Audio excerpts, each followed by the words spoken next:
Halo, assalamualaikum. Waalaikumsalam. Baik, dengan siapa di mana?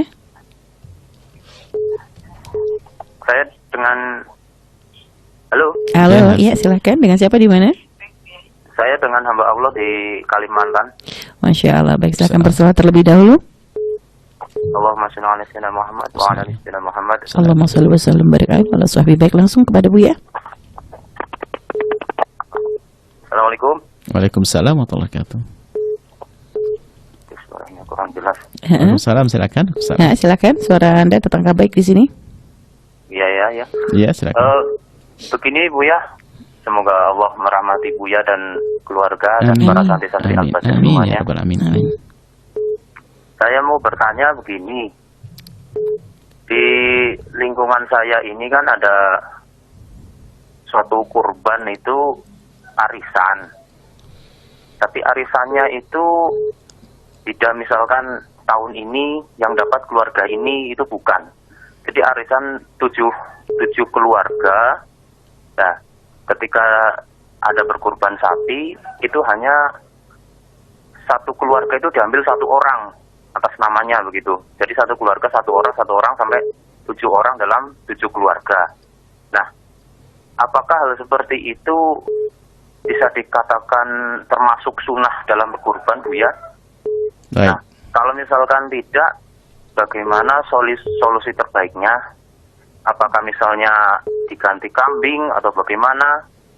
Terus apa misalkan ada orang yang arisan seperti itu, tapi misalnya 2 keluarga, yang satu keluarga punya anggota 4, misalkan suami istri dan anak 2, yang satu keluarga punya anak 1, jadi suami istri dan anak 1, lalu berkorban bersama, itu bagaimana? Apakah diperbolehkan apa tidak, Bu ya? Nah, di dalam madhab kita Imam Syafi'i, korban itu adalah sunnah yang sangat dikukuhkan. Iya. Dan sunnah di sini ada sunnah ainiyah dan sunnah kifayah. Artinya sunnah kifayah, sunnah ainiyah itu disunnahkan orang per orang nyembelih korban setiap tahun. Kalau ada. Kalau tidak ada, misalnya kita punya keluarga 7, suami istri dengan anaknya 5 misalnya. Berarti menyembelih tuh 7 semua anak, sunnah ainiyah, sunnah ainiyah. Cuman kalau nggak punya, ya paling tidak jangan sampai tidak korban. Minimal 1 deh. 1 yang menyembelih salah satu. Kalau yang menyembelih salah satu, ayahnya misalnya nyembelih, maka sunnah kifayah yang lainnya sudah gugur. Artinya dia telah menjalankan sunnah ainiyah untuk dirinya, tapi sekaligus menjatuhkan sunnah kifayah seperti itu.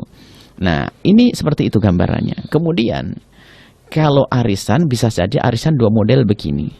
Karena mungkin ini satu kampung tidak kaya-kaya amat, maka setiap tahun korban. Tapi kita bertuju yuk. Kita bertuju korban. Cuma ini kambing, tapi satu-satu. Jadi 7 tahun sekali. Jadi ngumpulin. Tahun depan duitnya dikasihkan kepada si A untuk beli kambing. Maka si A korban. Maka dia menjalankan sunnah ini untuk dirinya dan keluarganya, otomatis kifayahnya. Kemudian tahun berikutnya B. Itu sah yang demikian ini. Cuman dia menjalankan sunnahnya 7 tahun sekali. Bukan setiap tahun sekali. Sebab sunnahnya kan setahun sekali. Hendaknya sebisa mungkin setahun sekali. Baik.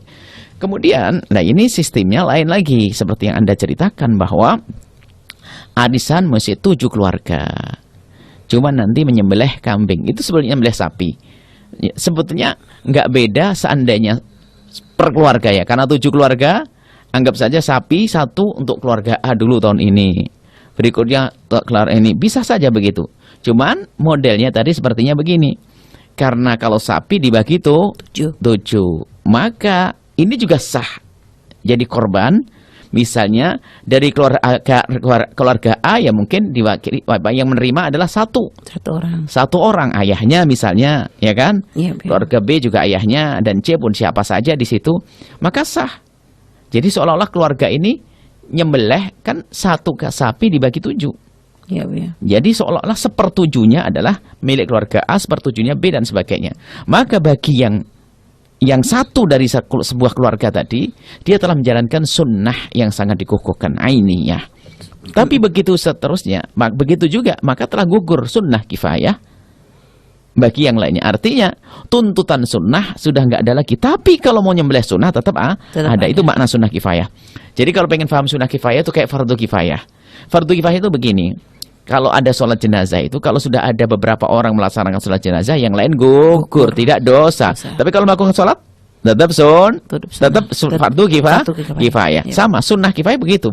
Jika sebuah keluarga ada satu yang korban, maka sudah gugur yang lainnya. Tapi pun demikian masih tetap disunnahkan untuk berkorban yang lainnya. Intinya yang demikian itu adalah sah, tapi dengan catatan begini, dipastikan ditentukan dari 7 kambing tadi sepertujuan untuk keluarga A namanya siapa kira-kira. Yang berkorban siapa, begitu untuk melaksanakan sunnah ini sekaligus akan gugur sunnah kifayah seperti itu. Kan setiap tahunnya kan katanya tadi 1 tahun ini satu keluarga ini hanya ngambil 1 gitu Bu ya. Anggap saja mungkin hari tahun ini yang kena adalah yang bapak gitu Bu ya. Dan mungkin nanti sampai jatahnya kepada anak gitu Bu ya. Sedangkan mungkin misalnya anak usianya masih belum balik Bu ya. Apakah nanti tetap dengan anak yang misalnya dihitung, jatahnya anak itu? Yang menggugurkan sunnah kifayah adalah orang yang mencukupi, orang yang seperti ayah. Seperti dia adalah untuk boleh bertasarruf dengan hartanya. Kalau misalnya jatahnya kan nanti puter besoknya tahun depannya istrinya gitu Bu ya. Atau nanti sampai mungkin ke anak yang kecil masih boleh. Itu apakah dia nanti bisa menggugurkan menggugurkan sunnah kifayah? Kali kecil dialihkan saja nanti kepada yang tua. Karena gitu apa? Ya. Untuk menggugurkan sunnah kifayah harus orang yang disebut sebagai rasyid lah, di situ dikatakan. Rasyid itu orang yang memang memenuhi syarat-syarat untuk bisa berkorban dengan sendirinya. Jadi itu bisa saja. Hanya mungkin kami tambah. Bagaimana dengan korban patungan? Mungkin begitu, seolah-olah ada orang, kalau korban patungan jelas tidak masuk dalam wilayah korban. Kalau ini bukan, ini beda. Karena apa? Terpenuhi korbannya satu orang, hanya itu tadi. Bisa jadi diganti dengan kambing 7. Cuman katanya kalau kambing 7 kurang gede. Kambing 7 1. Boleh dibagi satu keluarga. Setiap keluarga berkorban dengan kambing itu. Ada yang namanya patungan di sekolah-sekolah. Bagaimana? Muridnya adalah 100. Patungan 10 ribuan. Akhirnya menjadi berapa? 10 juta, ya kan? Dapat 3 kambing, lumayan. Ini namanya korban apa? Korban-korbanan. Karena bukan begitu korbannya. Akan tapi tetap mendapatkan kesunahan sedekah dan berlatih untuk berkorban. Enggak apa-apa. Karena itu anaknya orang kaya-kaya juga ada yang nyumbang di sekolahnya untuk korban, tapi di rumah juga korban. Jadi itu hanya untuk melatih saja. Paling tidak hari raya itu harus bersenang-senang. Jangan dilarang. Maknanya tidak sah itu bukan dilarang. Jadi patungan korban di sekolah itu tidak sah sebagai korban, tapi bukan dilarang, tetap jatuh sedekah. Yang diterima oleh Allah, tapi bukan korban. Silahkan adakan, tidak apa-apa.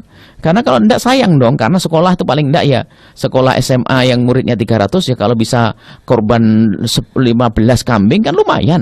Untuk fakir miskin yang ada di kiri kanan itu. Ini tidak apa-apa. Cuman jatuhnya kalau patungan begitu bukan korban, jatuh sedekah yang diterima. Baik, terima kasih atas jawabannya.